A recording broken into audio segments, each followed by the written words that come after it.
बिस्मिल्लाहिर्रहमानिर्रहीम। दोस्तों, अभी आप मेरे हाथ में एक छोटी सी किताब देख सकते हैं जिसका टाइटल बड़ा अजीब और गरीब है।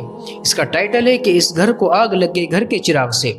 ये कविता की लाइन है जिस कविता को लखनऊ के एक नवाबी मुशायरे के अंदर एक शायर ने पढ़ा था, जिसकी पहली लाइन इस तरह से है कि दिल के फफोले जल उठे सीने के दाग से, इस घर को आग लग गई घर के चिराग से। हिंदुस्तान के अंदर आमतौर से इस कविता को, इस लाइन को तब लोग इस्तेमाल करते हैं, तब कहते हैं कि जब किसी घर के अंदर कोई काबिल बच्चा होता है, कोई होशियार बच्चा होता है और उस बच्चे की काबिलियत पर पूरा घराना टिका हुआ होता है, उसकी काबिलियत पर लोग रश करते हैं, ताज्जुब करते हैं कि कितना काबिल बच्चा है, और ख़ुद घर वाले उस पर एतमाद करते हैं। लेकिन एक वक्त ऐसा भी आता है कि उस बच्चे से कोई ऐसी ख़ता हो जाती है कि जिस ख़ता की बुनियाद पर उसके घर वाले उसके सामने ज़लील हो जाते हैं।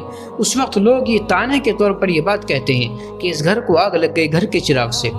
दोस्तों, बताने का मकसद सिर्फ़ और सिर्फ ये है कि इस किताब को मैं आप रिकमेंड करूंगा कि हर एक भारतीय नागरिक को इस किताब को ज़रूर पढ़ना चाहिए, इसलिए कि इस किताब को पढ़ने के बाद जो हमारे हिंदुस्तान के अंदर कुछ % लोग ऐसे होते हैं कि जिनके दिल और दिमाग के अंदर सिर्फ़ और सिर्फ गंदगियाँ भरी हुई होती है, इंसानियत के ख़िलाफ़, लोगों के ख़िलाफ़, मुसलमानों के ख़िलाफ़ या किसी भी मज़हब के लोगों के ख़िलाफ़ किसी भी तरह की गंदगियाँ भरी हुई होती है। जब वो इस किताब को स्टडी करेंगे, इस किताब को पढ़ेंगे, तो मुझे 100% उम्मीद है कि इस किताब को पढ़ने के बाद वो लोग मानवता से, वो लोग इंसानियत से प्यार करने वाले बन जाएंगे। मैं चाहता हूं कि इस किताब की कुछ लाइनें मैं आपके सामने ज़रूर पेश करूं। हमारे सामने मुल्क का जो नक्शा है कि आज़ादी की लड़ाई के नेताओं ने कभी इसकी कल्पना की होगी। मैं समझता हूं कि इनमें से किसी के मस्तिष्क में ये बात आ जाती तो शायद उनके हाथ पांव सुस्त हो जाते और जिस उत्साह के साथ आज़ादी की लड़ाई लड़ रहे थे वे समाप्त हो जाता।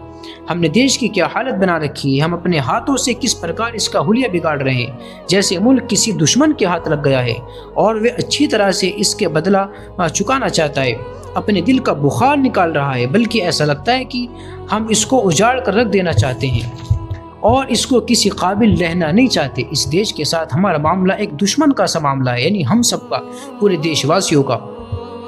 रेलों पर सफ़र करके आप देख लीजिए, बसों पर सफ़र करके आप देख लीजिए, आप किसी विभाग में जाकर देख लीजिए इंसाफ के साथ क्या हो रहा है।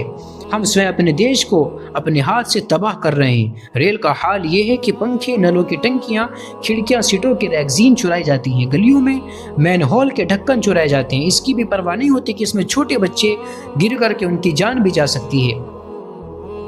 मैं समझता हूँ अपने स्तर से गिर रहा हूँ, किंतु सच्चाई है जिसके बिना वस्तुस्थिति का वास्तविक चित्रण प्रस्तुत नहीं किया जा सकता है। फिर ये देखिए, क्या एक नागरिक दूसरे नागरिक को अपना भाई समझता है और ये समझता है कि ये खुदा का बनाया हुआ एक इंसान है, बल्कि नहीं, हर व्यक्ति दूसरे की इस दृष्टि से देखता है कि वे एक शिकार है। आज हमारे समाज और प्रशासन में कीमती इंसान से एक घातक जानवर जैसा रूखा व्यवहार किया जाता है।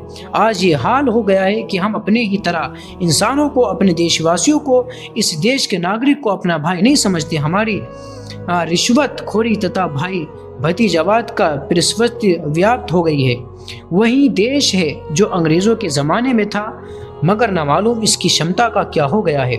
ना व्यवस्था है, ना शांति है। किसी व्यक्ति को ये खुशियाँ भरा एहसास नहीं है कि वे अपने घर में हैं। लोग बड़ी बड़ी इज्जत, बड़ी बड़ी दौलत छोड़कर अपने वतन आते हैं कि वतन की बात ही दूसरी होती है। अपने वतन के अंदर खुशियाँ मनाने आते हैं, अपने वतन के अंदर चंद लम्हात, चंद घड़ी गुजारने के लिए आते हैं। अपना घर और अपना मुल्क कहने का अर्थ ये है कि लोगों को वहाँ तक इंसानियत, इज्जत और खुशी मिले, एक को दूसरे पर भरोसा हो, एक दूसरे के दुख दर्द में काम आए। इसी का नाम है अपना घर और अपना वतन। अपने घर और अपने वतन का मतलब तो ये है कि इंसान को वहाँ ज़्यादा आराम, खुशी और शांति मिले, और अगर ये प्राप्त ना हो तो लोग ऐसे वतन से क्या मोहब्बत करेंगे। फिर यही बात आती है कि इस घर को आग लग गई घर के चिराग से। 1947 में अंग्रेज़ों के चले जाने के बाद मानव प्रेम, सहानुभूति, सत्यानिष्ठा व प्रेम का ऐसा आदर्श युग आना चाहिए था कि लोग दूर दूर से देखने आते।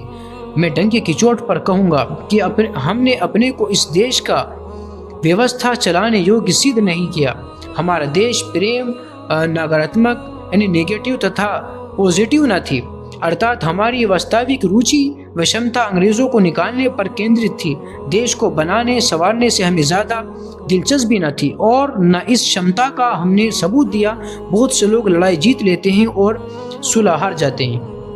देखिए, मैं फिर आपको यकीन दिलाता हूँ, इत्मीनान के साथ इस बात को कहता हूँ कि इस किताब को आप स्टडी करेंगे तो आपके जहन को, आपके दिल को बहुत सुकून मिलने वाला है और बहुत फ़ायदा होने वाला है।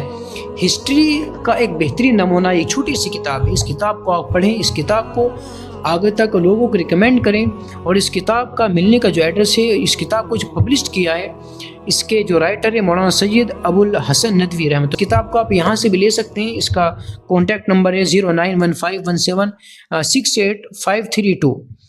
ईमेल के ज़रिए मंगा सकते हैं या इसी तरीके से आप इनको कॉल भी कर सकते हैं, यहाँ से प्राप्त कर सकते हैं।